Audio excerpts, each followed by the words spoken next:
Assalamualaikum warahmatullahi wabarakatuh.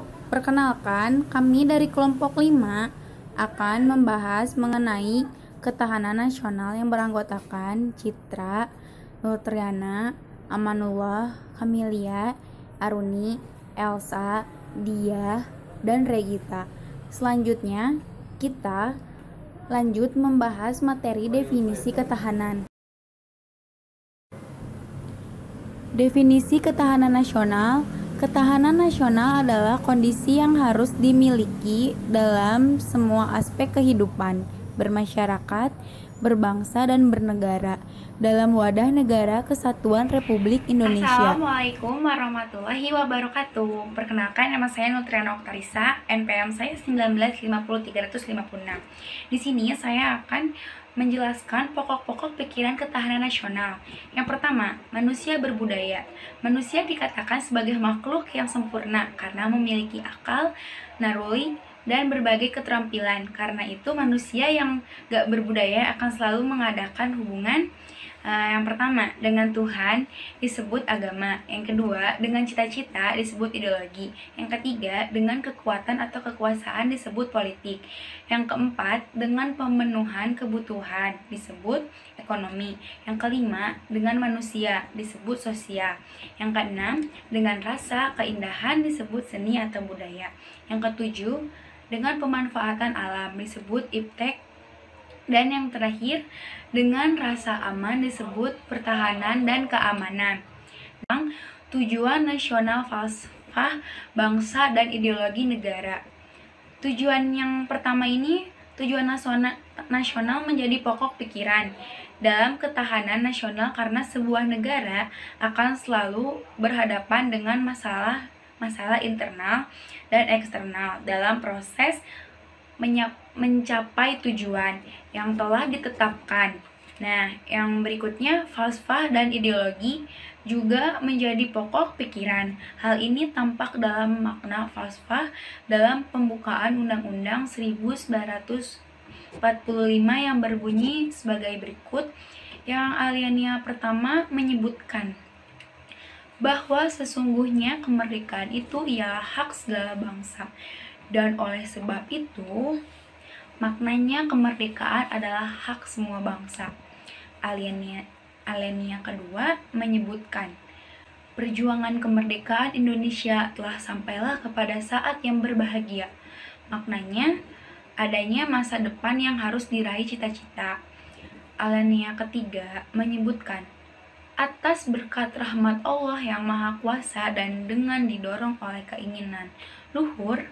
Maknanya, bila negara ini mencapai cita-cita, maka kehidupan bangsa dan bernegara harus mendapat ridho Allah yang merupakan dorongan spiritual. Yang terakhir, alinea keempat menyebutkan, kemerdekaan daripada itu untuk membentuk suatu pemerintahan negara Indonesia. Maknanya, alinea ini mempertegas cita-cita yang harus dicapai oleh bangsa Indonesia melalui melalui wadah negara kesatuan Republik Indonesia. Nah, sekian yang dapat saya materi sampaikan. Mohon maaf apabila ada kekurangan. Wassalamualaikum warahmatullahi wabarakatuh. Berikutnya, falsafah dan ideologi juga menjadi pokok pikiran. Hal ini tampak dalam makna falsafah dalam pembukaan Undang-Undang 1945 yang berbunyi sebagai berikut. Yang alinea pertama menyebutkan bahwa sesungguhnya kemerdekaan itu ialah hak segala bangsa. Dan oleh sebab itu, maknanya kemerdekaan adalah hak semua bangsa. Alinea kedua menyebutkan, perjuangan kemerdekaan Indonesia telah sampailah kepada saat yang berbahagia. Maknanya, adanya masa depan yang harus diraih cita-cita. Alinea ketiga menyebutkan, atas berkat rahmat Allah yang Maha Kuasa dan dengan didorong oleh keinginan luhur. Maknanya, bila negara ini mencapai cita-cita, maka kehidupan bangsa dan bernegara harus mendapat ridho Allah yang merupakan dorongan spiritual. Yang terakhir, alinea keempat menyebutkan kemerdekaan daripada itu untuk membentuk suatu pemerintahan negara Indonesia. Maknanya, alinea ini mempertegas cita-cita yang harus dicapai oleh bangsa Indonesia melalui melalui wadah negara kesatuan Republik Indonesia. Nah, sekian yang dapat saya materi sampaikan. Mohon maaf apabila ada kekurangan. Wassalamualaikum warahmatullahi wabarakatuh. Assalamualaikum warahmatullahi wabarakatuh. Nama saya Aruni Husnayaini, NPM saya 1950364. Di sini saya akan mempresentasikan materi mengenai hakikat dan konsepsi ketahanan nasional. Hakikat ketahanan nasional adalah kondisi dinamik bangsa Indonesia yang meliputi segenap aspek kehidupan nasional yang terintegrasi, berisi keuletan dan ketangguhan yang mengandung kemampuan mengembangkan kekuatan nasional dalam menghadapi dan mengatasi segala tantangan, ancaman, hambatan, dan gangguan baik yang datang dari luar maupun dari dalam, untuk menjamin identitas, integritas, kelangsungan hidup bangsa dan negara, serta perjuangan mencapai tujuan nasional. Konsepsi ketahanan nasional Indonesia adalah konsepsi pengembangan kekuatan nasional melalui pengaturan dan penyelenggaraan kesejahteraan dan keamanan yang seimbang, serasi, dan selaras dalam seluruh aspek kehidupan secara utuh, menyeluruh dan terpadu berlandaskan Pancasila, Undang-Undang Dasar 1945, dan wawasan Nusantara. Dengan kata lain, konsepsi ketahanan nasional Indonesia merupakan pedoman atau sarana untuk meningkatkan keuletan dan ketangguhan bangsa yang mengandung kemampuan mengembangkan kekuatan nasional dengan pendekatan kesejahteraan dan keamanan. Akan menjelaskan materi tentang asas-asas ketahanan nasional. Yang pertama yaitu asas kesejahteraan dan keamanan. Kesejahteraan dan keamanan dapat dibedakan tetapi tidak dapat dipisahkan dan merupakan kebutuhan manusia yang mendasar dan esensial baik sebagai perorangan maupun kelompok dalam kehidupan bermasyarakat, berbangsa, dan bernegara. Dengan demikian, kesejahteraan dan keamanan merupakan asas dalam sistem kehidupan nasional dan merupakan nilai intrinsik yang ada dalam realisasinya. Kondisi kesejahteraan dan keamanan dapat dicapai dengan menitikberatkan pada kesejahteraan, tetapi tidak mengabaikan keamanan. Sebaliknya, memberikan prioritas pada keamanan tidak boleh mengabaikan kesejahteraan. Yang kedua, asas komprehensif, integral atau menyeluruh terpadu. Sistem kehidupan nasional mencakup segenap aspek kehidupan bangsa secara utuh, menyeluruh, dan terpadu dalam bentuk perwujudan persatuan dan perpaduan yang seimbang, serasi, dan selaras dari seluruh aspek kehidupan bermasyarakat, berbangsa, dan bernegara. Dengan demikian, ketahanan nasional mencakup ketahanan segenap aspek kehidupan bangsa secara utuh, menyeluruh, dan terpadu. Yang ketiga, asas mawas ke dalam dan mawas keluar. Sistem kehidupan nasional juga berinteraksi dengan lingkungan sekelilingnya. Dalam prosesnya dapat timbul berbagai dampak, baik yang bersifat positif maupun negatif. Untuk itu diperlukan sikap mawas ke dalam dan keluar. Mawas ke dalam bertujuan untuk menumbuhkan hakikat sifat kondisi kehidupan nasional itu sendiri berdasarkan nilai-nilai kemandirian yang proporsional untuk meningkatkan kualitas derajat kemandirian bangsa yang ulet dan tangguh. Mawas keluar bertujuan untuk dapat mengantisipasi dan ikut berperan serta menghadapi dan mengatasi dampak lingkungan strategis luar negeri, serta menerima kenyataan adanya saling interaksi dan ketergantungan dengan dunia internasional. Asas yang keempat, asas kekeluargaan. Asas kekeluargaan mengandung keadilan, kearifan, kebersamaan, kesamaan, gotong royong, tenggang rasa, dan bertanggung jawab dalam kehidupan bermasyarakat, berbangsa, dan bernegara. Dalam asas ini diakui adanya perbedaan yang harus dikembangkan secara serasi dalam hubungan kemitraan serta dijaga agar tidak berkembang menjadi konflik yang bersifat antagonistik yang saling menghancurkan. Sekian materi yang bisa saya sampaikan. Mohon maaf apabila ada kekurangan. Wassalamualaikum warahmatullahi wabarakatuh. Assalamualaikum warahmatullahi wabarakatuh. Perkenalkan, nama saya Regita Widianti, NPM 1950379.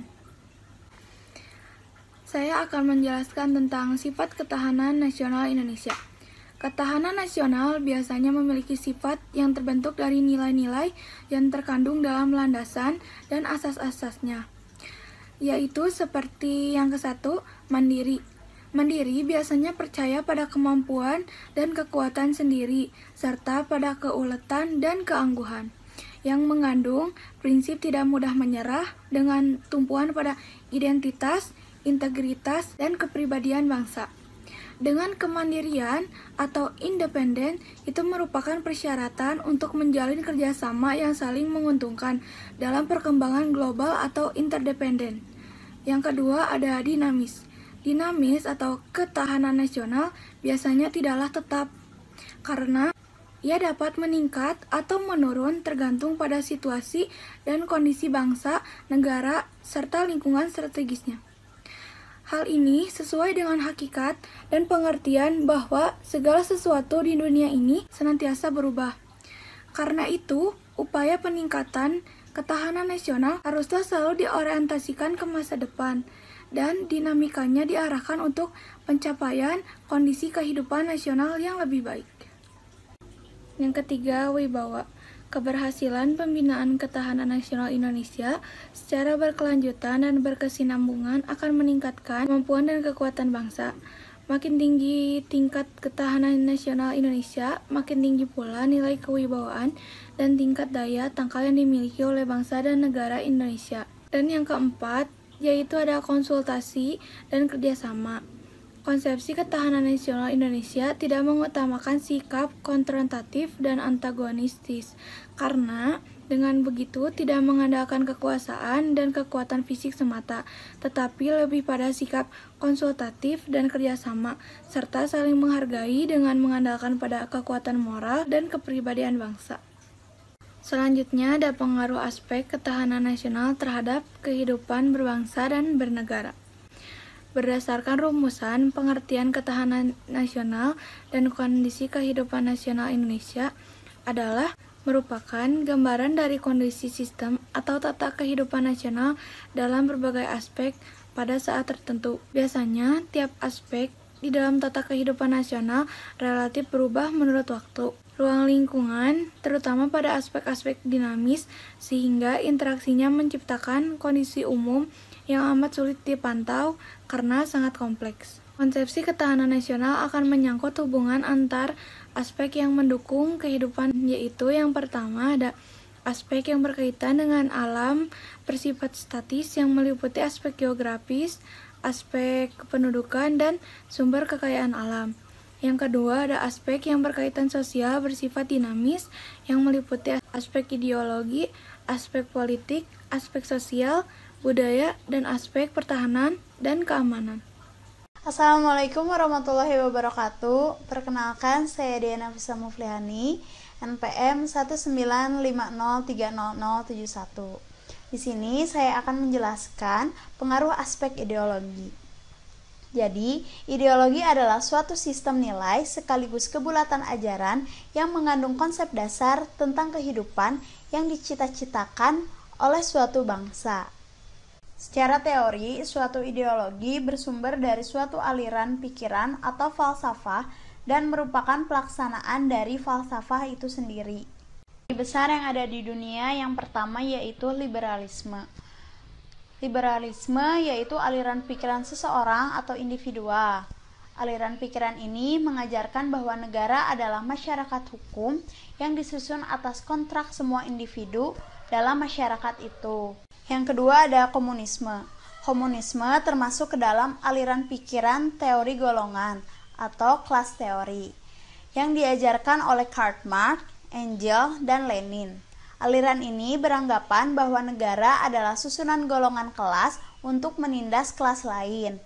Golongan ekonomi kuat menindas ekonomi lemah, dan golongan borjuis menindas golongan proletar atau kaum buruh. Sesuai dengan aliran pikiran yang melandasi paham komunisme, maka dalam upaya merebut kekuasaan ataupun mempertahankan kekuasaannya, maka komunisme akan menciptakan situasi konflik untuk mengadu golongan-golongan tertentu untuk menghalalkan segala cara. Ajaran komunisme adalah ateis dan didasarkan pada kebendaan dan tidak mempercayai adanya Tuhan. Dan yang ketiga adalah paham agama. Ideologi bersumber pada falsafah agama yang termuat dalam kitab suci agama. Negara membina kehidupan keagamaan umat dengan sifat spiritual religius. Dalam bentuk lain, negara melaksanakan hukum atau ketentuan agama dalam kehidupan dunia. Negara berdasarkan agama. Sekian yang dapat saya sampaikan. Terima kasih. Wassalamualaikum warahmatullahi wabarakatuh. Politik dalam negeri merupakan kehidupan politik dan kenegaraan yang sesuai dengan Pancasila dan Undang-Undang 1945 yang mampu menyerap aspirasi dan mendorong partisipasi masyarakat dalam suatu sistem. Unsur-unsurnya terdiri dari struktur politik, proses politik, budaya politik, komunikasi politik, dan partisipasi politik. Yang pertama ada struktur politik.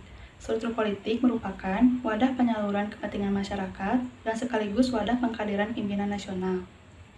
Yang kedua, ada proses politik, merupakan suatu rangkaian pengambilan keputusan tentang berbagai kepentingan umum maupun kepentingan politik yang bersifat nasional. Yang ketiga, ada budaya politik, merupakan pencerminan dari aktualisasi hak dan kewajiban rakyat dalam kehidupan bermasyarakat, berbangsa, dan bernegara yang dilaksanakan secara sadar dan rasional melalui pendidikan politik yang sesuai dengan disiplin nasional. Yang terakhir ada komunikasi politik, merupakan suatu hubungan timbal balik dalam kehidupan bermasyarakat, berbangsa, dan bernegara, di mana rakyat merupakan sumber aspirasi dan sumber pimpinan nasional.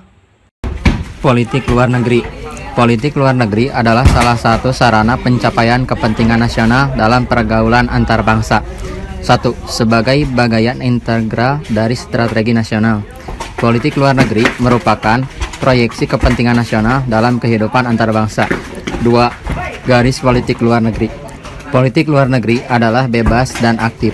Bebas dalam pengertian tidak memihak pada kekuatan-kekuatan yang tidak sesuai dengan kepribadian bangsa. Aktif dalam pengertian peran Indonesia dalam peraturan internasional tidak bersifat reaktif dan Indonesia tidak menjadi objek.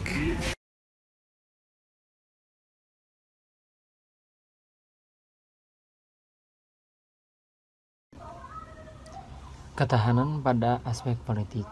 Kondisi dinamik kehidupan politik bangsa yang berisi keuletan, ketangguhan dalam menghadapi dan mengatasi tantangan, ancaman, hambatan, serta gangguan yang datang dari luar maupun dari dalam secara langsung maupun tidak langsung. Untuk menjamin kelangsungan hidup politik bangsa dan negara Republik Indonesia berdasarkan Pancasila dan Undang-Undang Dasar 1945. Assalamualaikum warahmatullahi wabarakatuh. Di sini saya akan menjelaskan tentang pengaruh aspek ekonomi. Perekonomian secara umum. Perekonomian adalah salah satu aspek kehidupan nasional yang berkaitan dengan pemenuhan kebutuhan masyarakat yang meliputi produksi, distribusi, serta konsumsi barang dan jasa, dan dengan usaha-usaha untuk meningkatkan taraf hidup masyarakat. Penjelasan perekonomian Indonesia. Sistem perekonomian bangsa Indonesia mengacu pada pasal 33 Undang-Undang Dasar 1945 yang menyebutkan bahwa sistem perekonomian Indonesia disusun sebagai usaha bersama berdasarkan asas kekeluargaan. Assalamualaikum warahmatullahi wabarakatuh. Perkenalkan, nama saya Kamelia Mutiara Amir, NPM 195030061. Di pertemuan kali ini saya akan menjelaskan pengaruh aspek budaya. Pengaruh istilah sosial budaya mencakup dua segi utama kehidupan bersama manusia, yaitu segi sosial di mana manusia harus mengadakan kerjasama demi kelangsungan hidupnya, dan segi Dari segi budaya, yang merupakan keseluruhan tata nilai dan cara hidup yang bersifat, manifestasinya tampak dalam tingkah laku dan hasil tingkah laku yang terlambangkan. Lalu ada kondisi budaya di Indonesia. Yang pertama ada kebudayaan daerah. Bangsa Indonesia terdiri dari berbagai suku bangsa dan subtensi, yang masing-masing memiliki kebudayaannya sendiri. Dalam setiap kebudayaan daerah tersebut, nilai-nilai budaya yang tidak dapat dipengaruhi oleh budaya asing yang sering disebut sebagai lokal genius. Lokal genius inilah pangkal segala kemampuan budaya daerah untuk menetralisir pengaruh negatif budaya asing. Lalu ada kebudayaan nasional. Kebudayaan nasional merupakan identitas dan menjadi kebanggaan Indonesia secara umum. Gambaran identitas bangsa Indonesia berdasarkan tuntutan Pancasila adalah manusia dan masyarakat yang memiliki sifat-sifat dasar sebagai berikut. Yang pertama, bersifat religius. Yang kedua, bersifat kekeluargaan. Lalu yang ketiga, bersifat serba selaras. Lalu yang keempat ada bersifat kerakyatan. Sekian yang dapat saya jelaskan. Terima kasih.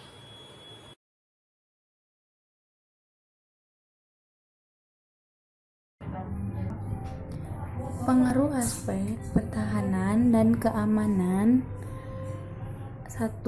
Pokok-pokok pengetahuan pertahanan dan keamanan.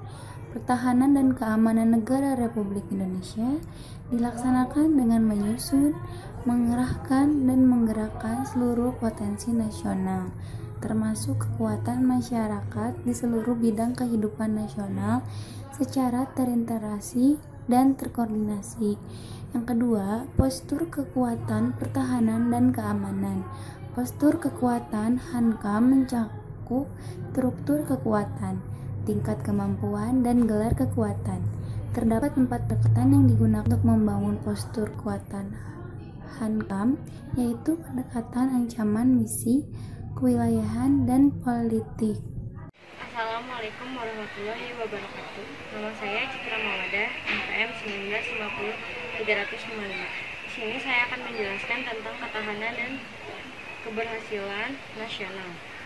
Di sini ada ketahanan pada aspek ketahanan dan keamanan. Ketahanan dan keamanan harus dapat mewujudkan kesiapsiagaan serta upaya bela negara yang berisi ketangguhan, kemampuan, dan kekuatan. Melalui penyelenggaraan Siskamnas untuk menjamin kesinambungan pembangunan nasional dan kelangsungan hidup bangsa dan negara berdasarkan Pancasila dan UUD. Dan saya akan menjelaskan tentang keberhasilan ketahanan nasional Indonesia. Kondisi kehidupan nasional merupakan pencerminan ketahanan nasional yang mencakup aspek ideologi, politik, ekonomi, sosial, dan budaya. Ketahanan keamanan, kondisi ini harus ada dalam semua aspek kehidupan bermasyarakat, berbangsa, dan bernegara dalam wadah negara kesatuan Republik Indonesia yang dilandas oleh landasan ideal Pancasila, landasan konstitusional Undang-Undang Dasar 1945, dan landasan visional wawasan Nusantara. Sekian dari saya. Wassalamualaikum warahmatullahi wabarakatuh. Sekian yang dapat kelompok 5 sampaikan. Mohon maaf apabila ada kekurangannya. Wabillahi taufiq wal hidayah. Wassalamualaikum warahmatullahi wabarakatuh. Sampurasun. Rampes.